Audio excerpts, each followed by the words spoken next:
everybody. Welcome back to the Clintonville Slasher. I'm your host, Frank Wilkes, and I'm starting.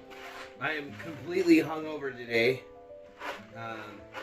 so I'm really going to eat some of this shells and cheese original macaroni, and you're going to help me make it. Isn't that going to be bussin'? I just learned what the word bussin' meant. So that's cool.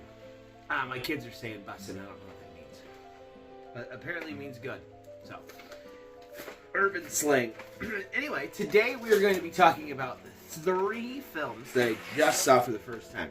Now today, the very first film that I'm going to be reviewing is done by none other than our very own Josh Benson. And this film is called Dialtone.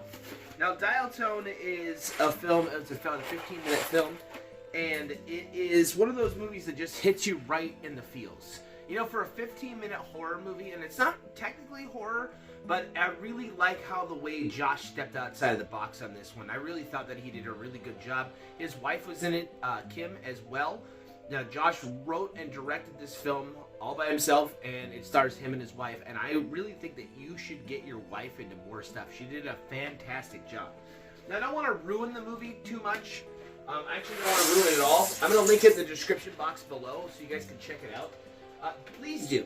Please check it out because Josh really worked really hard on this one, and this was something that he stepped outside of the box with. He had a lot of fun with it, and I had a lot of fun watching it. And for a 15-minute movie, short film, and that to hit you in the heart that hard is spot on. So definitely check out Josh's film, Dialtone. The second movie we're going to be reviewing is a 1988 classic, Maniac Cop, starring Tom Atkins and Bruce Campbell, about a man named Matt who is a rogue police officer who shoots first and asks questions later. And when Matt gets a little too trigger happy, they send him to jail. When they send him to jail, they lock him up with some of the same people that he had locked up, which isn't good because Matt doesn't make it. So Matt comes back as the Maniac Cop. But the Maniac Cop, one of the biggest downfalls to him is that he doesn't kill just random, drug dealers and bad guys. He's not only starting to take out actual people. So now Bruce Campbell and Tom Atkins, and they have to stop him. Now, I had never seen this movie before, and this is a classic. I mean, Bruce Campbell and Tom Atkins in the same movie. How the fuck do you not talk about this? Maniac Cop was rad. It had some awesome 80s action film in it, 80s action in it. It had some of the classic iconic scenes from almost every 80s. It was dripping in B-rated greatness. I loved it. The kill scenes were amazing. The acting was awesome. The direction was great. Could not speak better things about Maniac Cop. And the fact that I've never seen it before, I was really upset. So I spent the last several hours of last night deciding to try to find every copy or every sequel to Maniac Cop because I know that there's multiple sequels, and now I have to see them all. But I was unsuccessful in my journey and my quest to find more Maniac Cop. So I decided to turn on a new film that was called Countdown. I don't remember who was in this movie. It doesn't really matter because it was terrible. The CGI was dumb as fuck. It was poorly written. It felt like a really cheap ripoff, or like Diet Coke of it just felt like a really ripped off the story from Final Destination. Basically, it's an app that you could download with your phone, and it tells you exactly when you're gonna die. And the only way to beat death is to outlive the clock, which is stupid. It's basically just a really shitty version of Final Destination, which really sucked because I wasn't that impressed by it. I thought the acting was terrible. The CGI was done very bad. The premise of the movie, the ending was terrible. The whole movie was absolute garbage. So, Countdown. Don't even fucking bother because it's not worth it.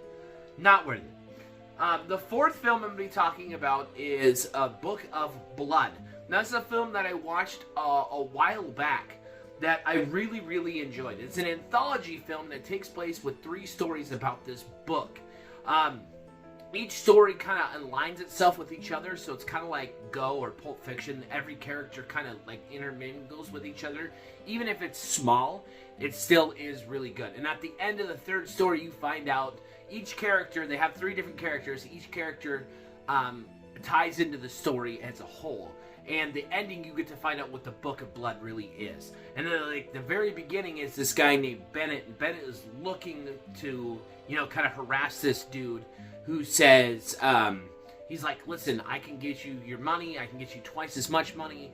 You guys got to go to this such and such address and find this book called the Book of Blood, and it's worth millions. You know, at the end of the movie, you find out what that book was.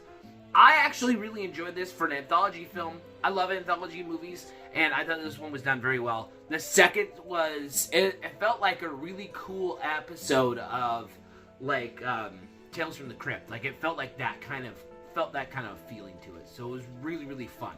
So definitely check that out. That is streaming on Netflix, I believe. I saw that. And I saw Maniac Cop on Peacock, which I was almost certain that every Maniac Cop was on there. So, but I'm wrong. So, and then Josh's film, Dialtone, I will link it in the description box below. Check it out. I hope you guys all have a great day. Stay horror, stay excellent to each other, and we'll see you next time. Later days.